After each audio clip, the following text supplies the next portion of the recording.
Agar siz kreditni vaqtida to'lay olmasangiz, bank tomonidan otni kallasiday penya va jarimalar yozib tashlangan bo'lsa yoki hisoblangan bo'lsa, uni to'lashga shoshilmang. Videoni oxirigacha ko'ring, tushuntirib beraman. Fuqarolik kodeksining 326-moddasiga ko'ra, agar foiz va penyalar, jarimalar asosiy qarzga nisbatan ko'p miqdorda hisoblangan bo'lsa va sud shunday xulosaga kelsa, bu penya va jarimalarni sud kamaytirishga haqli. Masalan, asosiy qarzingiz muddat o'tgan 10 million bo'lib, 5 million so'm penya hisoblangan bo'lsa, sud hattoki sizni ahvolingizni inobatga olib, ushbu 5 million so'm penyani 500 ming so'mgacha ham kamaytirishi mumkin. Faqat sudda asosli fikrlaringiz orqali va sudga kiritgan ushbu jarima penyani kamaytirish bo'yicha arizangiz orqali bunga erishishingiz mumkin.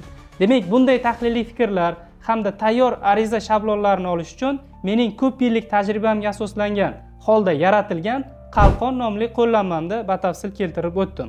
Ushbu qo'llanmaning sotuvi 20-martdan boshlanadi.